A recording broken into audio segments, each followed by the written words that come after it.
Hi everyone and welcome to my Judgment Paladin guide for Last Epoch Season 2. This is the build that I have been practicing with for the hardcore world first Uber Emperor race and one of the best builds in the game in Season 2. I gotta give a shout out to Volker and Tarek and also Blizzard from the Maxroll team who have been working on this class and this guide.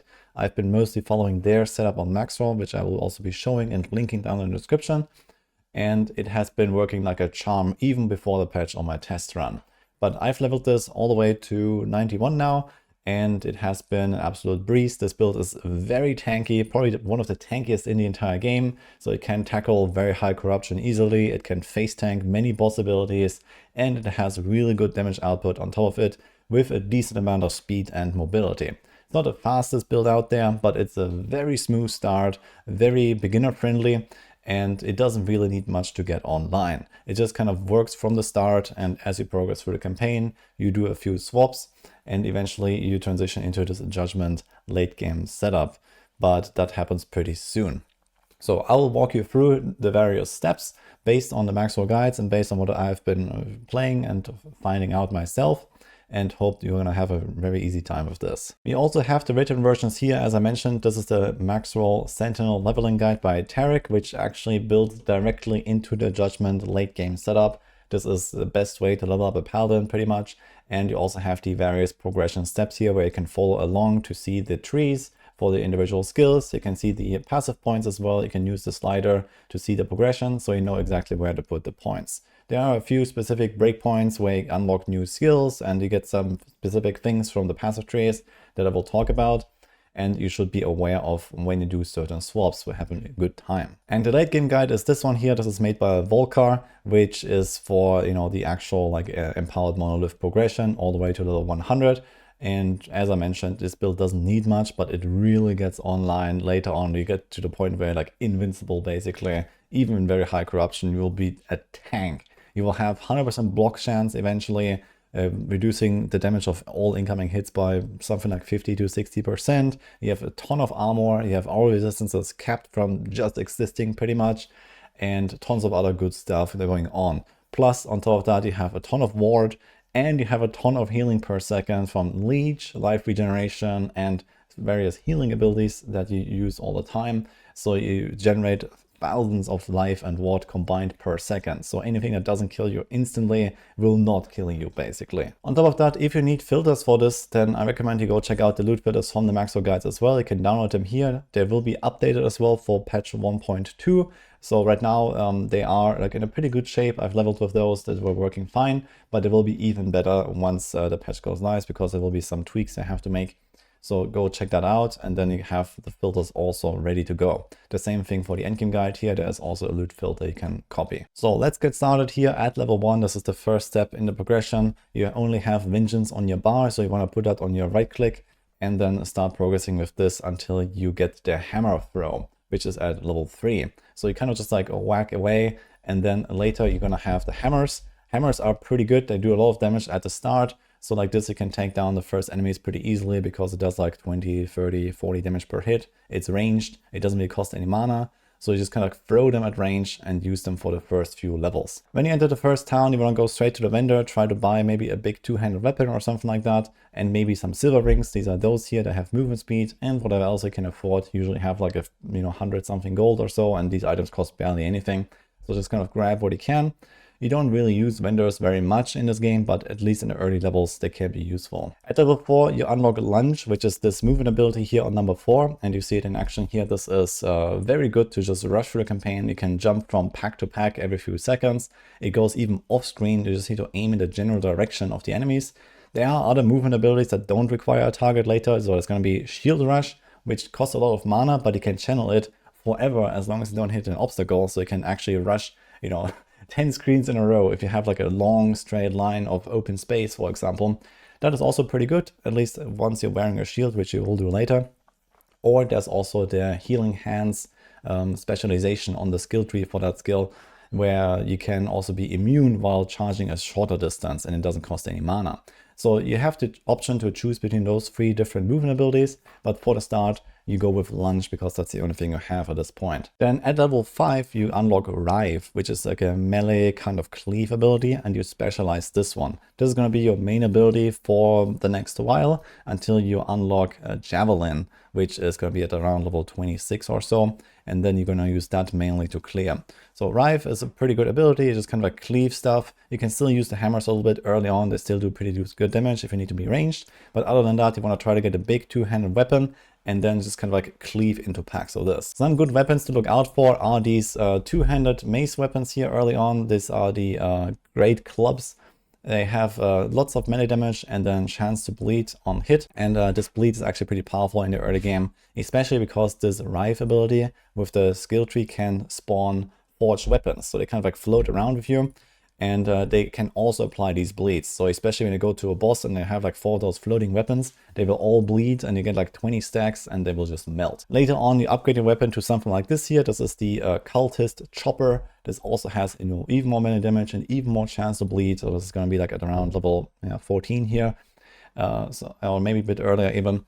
And you can see that this is going to stack up bleeds really fast when you hit enemies like 5 times per second or something. Plus the damage of the ability itself. You want to try to focus on weapons that have high damage, high attack speed. Want to try to maybe put attack speed on other slots as well. And then, you know, bleed or ignite or even poison. It doesn't hurt to just have any of those basically. But yeah, mostly you want to have this base here because of the bleed on hit. And the forged weapons that you spawn from Rive, just apply that as well. For the second skill specialization, you get it at level 8, but you don't really want to put anything there. You can put lunge there for the start, but you're going to unspec it very soon again. So that's kind of up to you if you want to do that switch. And you just can pick up like a bit of like cooldown reduction or so on lunge just to go a bit faster. But you actually want to put the healing hands there. Healing Hands is an ability that you'll get for having 5 points in the Paladin tree. So this will take a little bit. It's going to be probably like around level 20-ish or something like that. So maybe a bit before that, depending on how many passive points you get up to that point. But this is here in the Paladin tree. So first you have to put 20 points in the Sentinel tree to then have the opportunity to put points elsewhere. So it's going to be 25 points in. But Healing Hands is a pretty important ability because it constantly heals you and it gives you other various nice buffs as you go. And you can proc this automatically from attacking with melee attacks. So as we use Rive, you will proc Healing Hands all the time and it's going to give you a ton of sustain among other things. So this is an ability you don't actually use actively. This is just going to be specialized, but not even on your bar. But as I mentioned, this can eventually be used as a movement ability, so it can replace lunge at some point if you pick up this traversal node here. So you can use this as like a cooldown movement skill at some point later on. But for the start of the campaign, I recommend to stick with lunge, and later you can decide to go for this or not. When you finish Act 2, around level 15 or so, you're gonna get your mastery as well. You're gonna become a paladin, and this unlocks a new skill called Holy Aura immediately. And this is also a very powerful skill that you keep on your bar forever, but you never press it. It's kind of like a passive aura that gives you extra damage, extra resistances, extra endurance, basically all the good stuff all at once, and you don't have to do much for it. So once you defeat the second act boss, you choose Paladin here and you get it for free, and then you can put it on your bar immediately. And what Holy Aura does is that it gives you this extra damage and resistances, and also later on you're gonna specialize into it to buff it even further. So there is extra health regen, healing effectiveness, poison res, elemental res, extra damage for fire, and extra fire pen. So this is a lot of good stuff here. But again, this is something that you don't really press, at least later on, because it costs a lot of mana. It also has a long cooldown, but at least early on where you don't care about mana because Rive is basically free and everything you press doesn't really cost any mana in the campaign, you can use it sometimes for a little bit of a burst for rare and boss enemies, but later on you just kind of ignore it and leave it on the bar. And so you keep progressing until around level 20 when you get Javelin and next specialization. So here you're going to specialize Javelin, and Javelin becomes your main clearing ability once you have it unlocked. The big thing here on Javelin is the Holy Trail, so you're going to specialize all the way up here and then get this. And this Holy Trail does a lot of fire and lightning damage and also heals you when you walk over it. And you can also then buff it further with extra damage, and you can also start scaling spell damage at this point. So at this point, melee attacks don't become that relevant. So at this stage, your melee attacks start becoming a bit less relevant, and you kind of just like run through the map throw the javelin behind you in like a straight line, and monsters walk over the holy trail and it will just melt behind you basically. And this is how you're going to do most of your clearing. It will have a bit of a cooldown every 3 seconds, so you can still like, whack away with Rive to proc the healing hands and heal yourself and do a bit of damage, and proc the forged weapons, for example, that you get here. But yeah, mostly it's javelin and then kind of like whacking away at bosses maybe. You don't have to immediately swap your weapons. You can still keep going with like this two-handed weapon that I've shown earlier, for example, with the, big bleed and the forged weapon still applying the bleed. So at around like level 20 to 30, this still does pretty good damage, but later on you're gonna slowly phase it out and go more and more into spell damage, which is gonna be working towards the late game setup as well. So after like maybe level 30 or something like that, you want to look out for scepters or wands, or even some swords as well can have extra spell damage and a lot of attack speed, which is helpful. And you want to go for more spell damage. And like this, you beef up the javelin of the holy trail and it's gonna melt stuff. So here's just an example clip at level 26. You just throw the javelin and you see how you just kind of like walk through the stuff and it's melting. You could run even faster and just, ignore more monsters, let them just like die behind you in the holy trail. And every few seconds, you just throw the javelin and keep lunging around towards the next objective. So this might take a few levels to really pop off, but then once you have this holy trail and the other specializations here, you get a lot of damage. And there's also a bunch of spell damage that you unlock here in the Paladin tree, which is Heaven's Bulwark. So there's going to be like probably around level 25-ish when you have a bunch of extra spell damage here with your shield equipped. So this is the point where you want to swap to one hand plus shield, get a wand or something like that, or a scepter. And like this, the holy trail starts really melting. At this point, you're also going to unlock Symbols of Hope. So this gives you even more additional fire damage.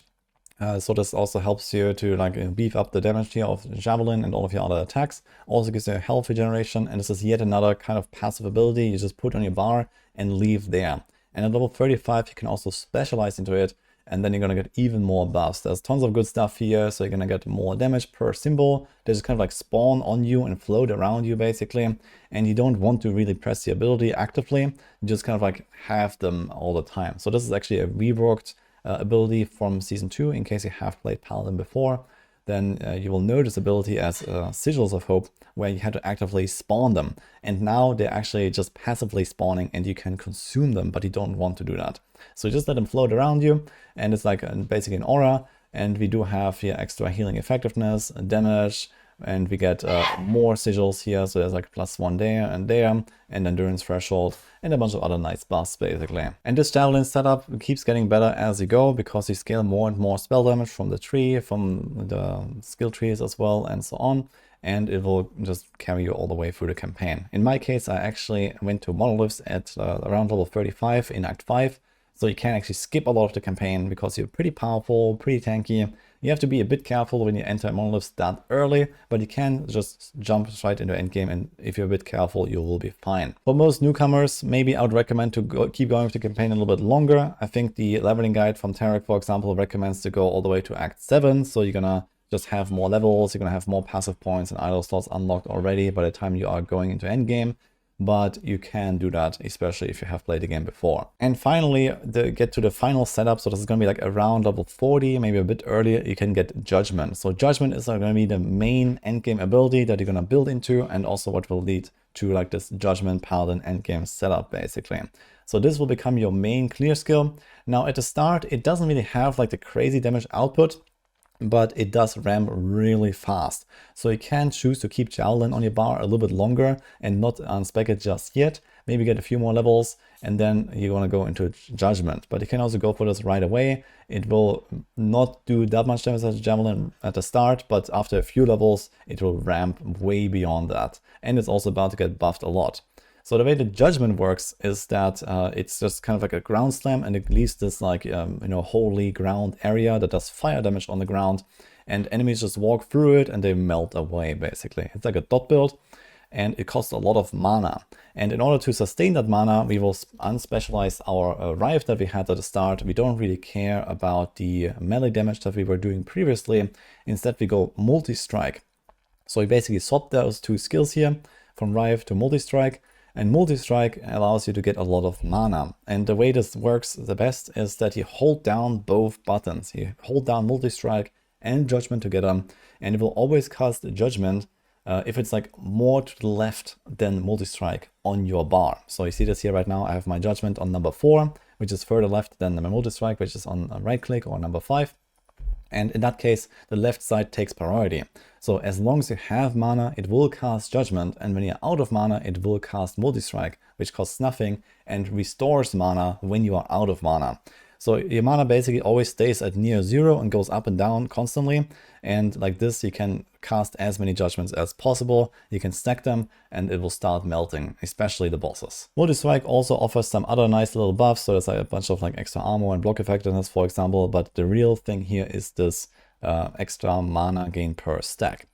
So you're gonna be like a spender generator playstyle, and you can actually just, put down the judgments on the ground and keep walking. You don't even have to like fight enemies necessarily. Judgment also has a bunch of big perks, like it just heals you like crazy. It gives you like, hundreds of life per second at some point when just like standing in it. You can actually use it as like a defensive ability as well. When you're running around on a boss fight, for example, you can just throw it down and walk through it yourself, and you actually heal. And Judgment is also an ability that scales with spell damage. So there's lots of spell damage scaling that we're going into, and it scales with healing effectiveness. So especially towards the late game setup, you're gonna build more and more into healing effectiveness, which increases this healing per second you get, but it also buffs the damage of the ability. So you scale both things at the same time.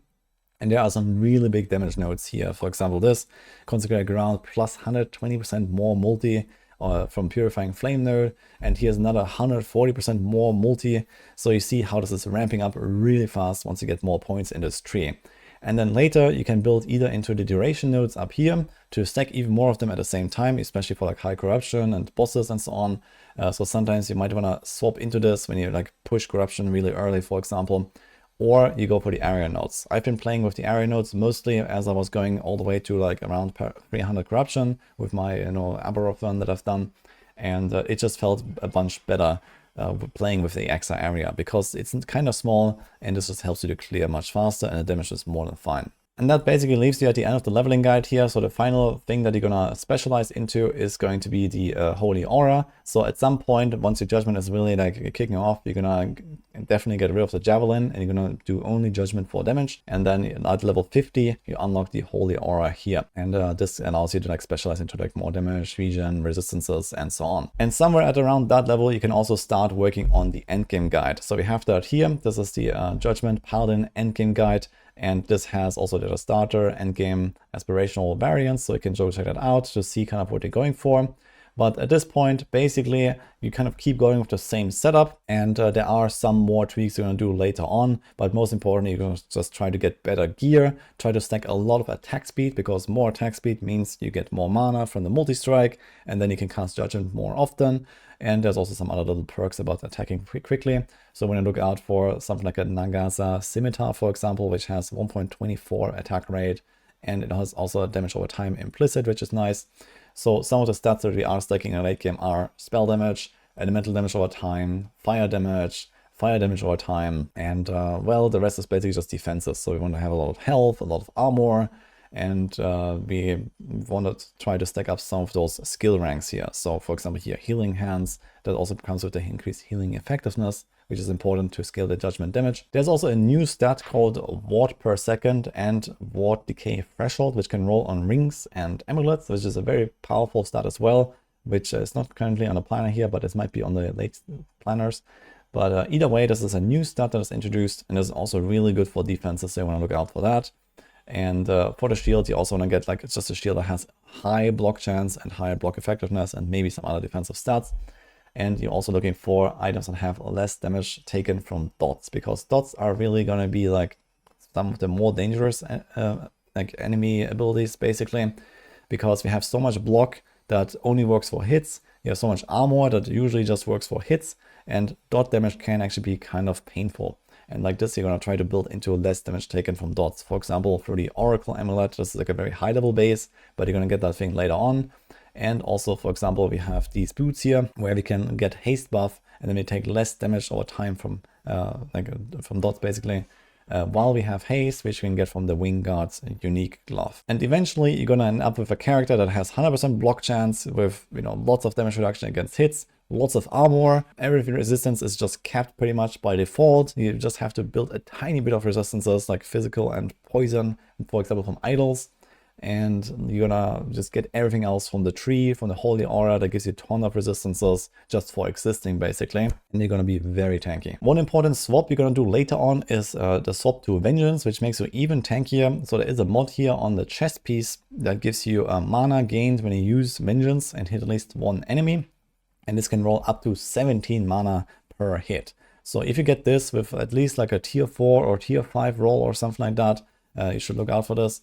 Then you can actually do a swap to Vengeance instead of Multi-Strike. So this becomes our main spam ability. It kind of has the same purpose as Multi-Strike did before. It just does the job better by giving you even more mana. And you don't have to be out of mana in order to get that mana. So, you can actually more easily generate it with no condition basically. But the Vengeance tree also offers a lot of defense as well. So Vengeance itself allows you to repost enemies and you take less damage from hits for 2 seconds after using it. And you also have this bolster node here that gives you even less damage taken. So just swapping to Vengeance will make you something like twice as tanky basically. And as soon as you have that mana node on the chest piece, you can do that swap. There's also other various little buffs and bonuses that we're going to get from the various trees here. So for example, with Vengeance, there's also going to be a fire rest shred that we can get here from the tree. So we're doing only fire damage with Judgment. This is going to be very useful. You also want fire penetration. And as I mentioned, all this like elemental damage, fire damage, and so on. You're going to scale that up in addition to the healing effectiveness that also scales your damage. So you're looking for these kind of stats here. And then the rest is just kind of like, getting more utility from those trees, getting all the resistances in the world from Holy Aura and also from your passive tree. There's a bunch of passives that give you extra res. Judgment is basically just spec for giga damage. Symbols of Hope, again, is just a kind of passive ability that gives you also extra endurance threshold, extra damage, and so on. And Healing Hands is making sure that you sustain your health even better. And you can also use it as a mobility skill later. Some of the important item bases that you're looking for, at least once you reach Empowered Monoliths, are the Leonine Great Helms. They have tons of armor and the reduced bonus damage taken from critical strikes, so you don't actually have to build into a crit avoidance or something. This helm alone basically covers that problem entirely on its own, so you want to look out for that. And also the Champion Regalia has Giga armor and this dot damage reduction. There's other like various good bases, like the Praetorian belt has tons of armor. You can go for Vanguard boots or the Citadel boots. They have a lot of armor and also damage taken reduction from crits.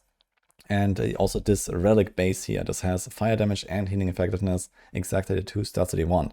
So all these bases come available later on at like, the level 90 plus timelines basically. And once you reach Empowered Monoliths, you have all the items available and you want to look out for these kind of things. And then, as you progress, there's more and more stuff that you unlock and you're actually going to go for a lot of legendary items. So you want to find certain uniques. This Countenance of Majasa, for example, is actually target farmable for one of the new Woven Echoes where you fight Uber Majasa. So you want to try to get that thing, which is a very good base. And you want to try to slam this with the extra block chance. This will help you to reach the 100%. There's also various other like stats you can get for extra block chance in case you can't reach the 100% just yet. For example, rings can have block chance. Gloves can have block chance, so you could also run with a normal pair of gloves early on to try to hit that 100% earlier before you get this insane shield, for example. But there's also like some passives on a tree that you can pick up in case you really need to close that gap here. For example, on the Forge Guard, there's like this little node here. So you can actually move a few points around on a passive tree to try to hit that 100% block later on. A lot of other items here are also legendaries. So this is like a very easy to get sword. It just has a bunch of spell damage. You can check Rune of Sentence this and actually very easily also get 2 LP on this thing. You want to go for a lot of attack speed because more attacks means more mana, means more judgment, basically. So this doesn't really have that much else going for it besides the elemental pen, but this will help you out. Then there's this ring here, which you can farm a bit later on, which is the Flames of Midnight ring from the Spirits of Fire timeline. So if you farm this timeline at some point, the Harbinger in that timeline drops the ring here, which doesn't really have anything crucial. It just gives you more damage from the pen there, and it gives you swiftness. Swiftness is just like a movement speed buff, so this is really nice to have. And you also want to try to get like a legendary version of this and then slam something into this, like the Element Blemish over time and the healing effectiveness. Wing Guards is mostly here for more attack speed. You can go with another glove just fine until you get this. So this is nothing really crucial here. These boots here, they go together with the wing guards. This is also just like a random drop. It's a Weaver's Will item, so it will have random stats when you like use it, and then it randomly gains those extra affixes. So you're going to try to hit something like movement speed, some life, some defenses, whatever you can basically. And this later on, together with the wing guards, gives you the haste for more speed and the extra damage taken reduction. So this is a really powerful, especially later on in the game. But before that, you can also just go with normal boots. We have this belt here, which drops from the Soulfire Bastion boss on tier 3+. So you're gonna farm that dungeon, which is here. So if you go to the Imperial era here, the Soulfire Bastion, you can also like just get a waypoint there and then teleport there. You want to farm that dungeon a little bit, and you can get this belt. And this belt is a little bit special because it self-ignites you all the time when you use a fire skill, which is our Vengeance. So you need to have Vengeance for that, but you will have it at that point anyway before you farm this dungeon, so that should be fine. And then you're gonna get more damage for being ignited. You don't have to worry about killing yourself or so. You have so much health regeneration, it doesn't really matter. And it also allows you to cleanse ailments with your potion. So when you get stunned, when you get poisoned, whatever, you can press potion, you can get rid of that stuff. So it's very useful. And not just that, but this ability will also give you Frenzy. So you can get Frenzy from that, which is even more melee attack speed. And like this, at some point, you're going to have like 3 or 4 attacks per second together with all the other attack speed you're going to put on your weapon, on your glove, and this. Early on, you can also get Frenzy from the Judgment tree. So before you get that thing, which will probably be kind of late, Judgment has a node here for like a 1-second Frenzy, it's just for 1 point. This is not a bad pickup early on, so I was running with this for a while as well. Then you have the Sun Ref. This is also somewhat of an optional item, but it is kind of the best in slot here. If you get like 2 LP on it or so, you can get a bit of extra damage from this base, which has fire damage. And it also has fire damage over time as an affix. Otherwise, this is nothing crucial. You can just run with a good Exalt ring or something like that if you get something. We have the Twisted Heart of UNKILLABLE. This is also farmable from the Reign of Dragons timeline. This timeline here, you can just farm it. This heart doesn't actually have anything super crucial, but it has really good stats. It has a lot of health, as you can see on the implicit, and has 16 strength, giving you more damage for your abilities. A lot of these are strength-based or human-based. And the armor is really useful for defenses. It has cast speed and there's like health converted to ward, which we can't actually really use, but the stats themselves are just so good. And if you get like a 1 LP version of this, you can slam in the Judgment with Temporal Sanctum run, and there you go. This is basically the powerful endgame item already. And for the amulet, the endgame item here is Orion's Eye. There are other choices. For example, there's Aurora's Time Glass, which I like personally a lot. It's like also a very defensive item for hardcore, especially. I like that. But you can also just go with like any really good Oracle amulet that gives you this dot damage reduction, for example, have really good stats on it as an exalted item or something. This is nothing really crucial. It's also fairly rare to get this amulet, but it can help you out to be even more tanky in the late game. And lastly, we have the Throne of Ambition here. This is also target farmable from the Stolen Lands timeline. So this is down here. So this drops from the Stolen Lands boss, and you can farm this. This idol gives you tons of fire damage and armor when you fight bosses and rares. And there's going to be a lot of rares in the future with those new champion enemies and whatever is coming. So you're going to have these stacks pretty often, and this is really good value. So lots of stuff is target farmable from certain timeline bosses, and then the rest is just like Rune of Ascendance or Inspired from the Market. If you're playing Merchant's Guild, try to slam some good stats in there. You now can guarantee 1 stat that you want to put into a legendary item. So in case you're not aware of how making legendary items works in Season 2, you go into the Temporal Sanctum dungeon where you have to fight this Jura boss here, and then at the end there's the Eternity Cache. And you put in 1 exalted item and a unique item of legendary potential, and then you can choose one of the stats from the exalted item to go into the unique item, and it will become a legendary, which has this color. Usually uniques have like this kind of orange brownish color, and legendary potential is like kind of like a random extra upgrade that you can get for a unique item. They can roll 0, 1, 2, 3, 4, and higher values are very rare. You see this here. LP4 is like 1 in 26 billion on this, for example, so you don't get that. But 1 LP, 2 LP on these items is pretty realistic in most cases. And this is what the process looks like. So you're looking out for some of those purple items, the exalteds, and then you will be able to take one of the stats, and if it has more than 1 legendary potential, it will get an extra stat randomly that is also on the exalted item, and you can have 2 of them at once. And then the end result looks like this. And in Season 2, there is a lot more target farmable options. There is this new upgrade to the Eternity Cache where you can choose one stat. So you try to look out for those tier 7 mods on exalted items that you want. And then, 1LP versions of all these items are pretty easy to get. You can get really good gear pretty early on. And that's also pretty much it for this guide. Now, there is also the aspirational variant. So especially if you're playing trade, you might be able to get some of these items much more easily. But there is some replacements here where you get even more defenses and even more damage. For example, here the Immortal Vice that gives you crazy damage reduction, for example, and also lots of health, strength, attack speed, and so on, similar to the Wing Guards. And there's also this is, I think, an Uber Aberov drop, so that's going to be really hard to get and probably really costly if you're playing Merchant's Guild. But this is yet another upgrade, basically, where you get even crazier.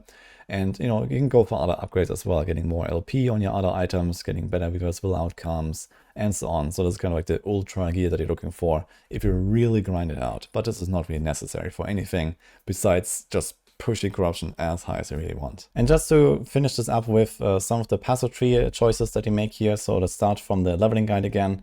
You start with the Paladin tree, so you put 20 points here where you mostly unlock a bunch of rares. Fire and Void Rares are exactly 2 resistances you want for the first 3 acts, so you're gonna feel pretty tanky from the get-go basically. And if you also need some resistances later on, for example, you can tweak this a little bit with some of the points here. So there's this, for example. There's also the Forge Guard tree that has a bit of Fizz res. There's the Void Knight tree that has a bit of Fizz and Void res. So you can actually choose to put some points into these early on if you feel like you need it. For this, you get started here. You get extra block. You get damage reduction and armor, and then you get the mana and health gain here from Time and Faith. Later on, we're going to come back in this starter sentinel tree, basically, and we also pick up a lot of attack speed. So I went, for example, with the cooldown recovery speed for movement skills and health, and this also then unlock this eventually, and you get lots of attack speed here in this tree. But after I have 20, we go to the Paladin tree. We pick up a lot of stuff here, as you can see. So all the way to level 50, 60 or something. You're just going to keep putting points here. There's lots of fire damage, fire pen, resistances. You get extra endurance as well. So you need to stack just a little bit of endurance on your gear maybe.